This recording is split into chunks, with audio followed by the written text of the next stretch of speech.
Hello friends, मैं हूं Anurag Gautam, advocate in Delhi high court. मैं आपका वेलकम करता हूं फिर से हमारे इंडियन कॉन्ट्रैक्ट एक्ट की सीरीज में, जहां पर हम एक कोशिश कर रहे हैं कि इंडियन कॉन्ट्रैक्ट एक्ट को कैसे इजीएस्ट वे में पढ़ा जाए एंड इजीली उसको याद किया जाए और हर एक टर्म को बहुत ही बारीकी से समझा जा सके बहुत ही कम टाइम के अंदर। तो पिछली वीडियो के अंदर हमने जब बात करी थी तो हमने उस वीडियो को यहाँ पर छोड़ा था कि बी ने ए के सामने एक प्रपोजल रखा है कि भाई मेरे को जो है एक घर कंस्ट्रक्ट करके दे दे। ए ने जिस बात को सुना था और उसके बाद ए ने अपना एक काउंटर प्रपोजल बी के सामने रखा था कि ठीक है, मैं आपका घर कंस्ट्रक्ट करके दे दूंगा, आप मेरे को 50% एडवांस दे दो, 6 से 8 महीने का टाइम लूंगा और मैं आपका काम कर दूंगा। जिसके ऊपर बी की एक्सेप्टेंस या डिनाइल पेंडिंग थी लास्ट वीडियो में। तो अब हम उसी चीज को कंटिन्यू करते हैं और आगे के कॉन्सेप्ट को समझने की कोशिश करते हैं विद द सेम एग्जाम्पल। तो अब या तो बी डिनाई कर देगा ए के काउंटर प्रपोजल को, या तो बी एक्सेप्ट कर लेगा। अगर बी डिनाई कर देता है ए के काउंटर प्रपोजल को तो क्या होता है? अगर बी डिनाई कर देता है तो इसका मतलब ये होगा कि ए और बी की जो बातचीत की वो दोनों की बातचीत यहाँ पर खत्म हो जाएगी और ये लोगों के बीच में कभी ना कोई एग्रीमेंट बनेगा ना ही कोई कॉन्ट्रैक्ट बनेगा। बट अगर डिनाई कर दिया तो बात ही खत्म है। अगर एक्सेप्ट कर लेता है, बी कहता है कि हाँ चलो ठीक है, मैं आपकी सारी कंडीशंस को कंप्लाई कर दूंगा, तो फिर क्या होगा? जैसे ही बी कहता है कि हाँ ठीक है, मैं आपको 50% एडवांस देने के लिए रेडी हूं, आप अपना काम शुरू करो, तो इसका मतलब बी ने अपनी एक्सेप्टेंस दे दी है। इस एक्सेप्टेंस देने को कहते हैं कि बी ने अपनी कंसेंट दे दी है थ्रू एक्सप्रेशन कि हाँ भाई डायरेक्टली इसने हाँ कर दी। अब ये दोनों क्या करेंगे? ये दोनों बनाएंगे एक एग्रीमेंट। अब क्वेश्चन ये है कि एग्रीमेंट होता क्या है?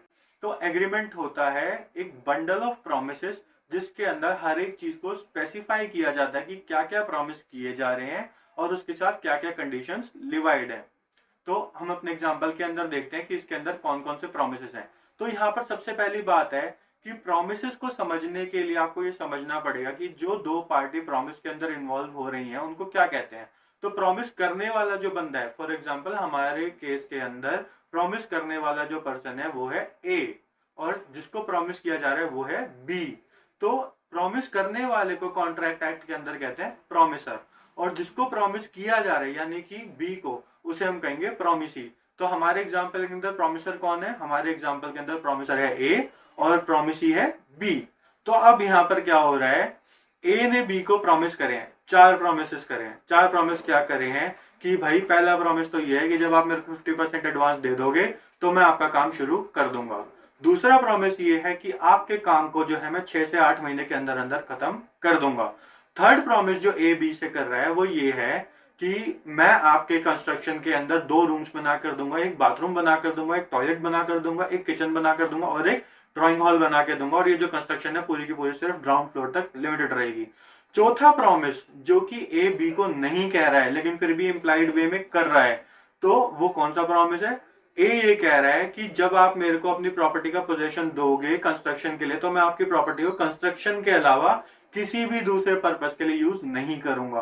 तो इन 4 प्रोमिसेस को जब हम कंबाइन कर देंगे और कंबाइन करके या तो हम ओरल फॉर्म में इस चीज पे एग्री करेंगे या फिर रिटर्न फॉर्म में इनको जो है पेन डाउन कर लेंगे, तो इस पर्टिकुलर डॉक्यूमेंट को जो हम बनाएंगे उसे हम कहते हैं एग्रीमेंट।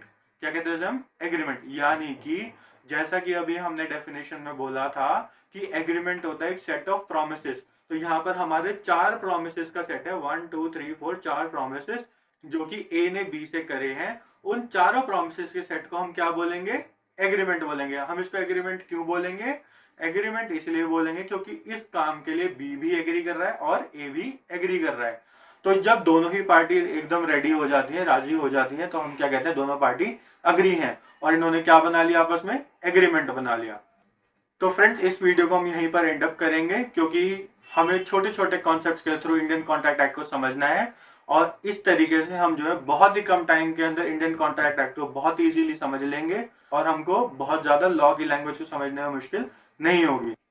फ्रेंड्स, अगर आपको ये वीडियो पसंद आई है तो वीडियो को लाइक करें, अपने दोस्तों के साथ शेयर करें और अगर आप कोई भी अपना सजेशन मेरे को देना चाहते हैं तो नीचे कमेंट बॉक्स में जरूर मेंशन करें। एंड फ्रेंड्स, इसके बाद नेक्स्ट वीडियो के अंदर हम बात करेंगे कि कैसे कोई भी एग्रीमेंट एक कॉन्ट्रैक्ट की शेप ले लेता है। तो उस वीडियो की नोटिफिकेशन सबसे पहले रिसीव करने के लिए मेरे चैनल को सब्सक्राइब करें और बेल आइकन को दबाना ना भूलें। Thank you so much.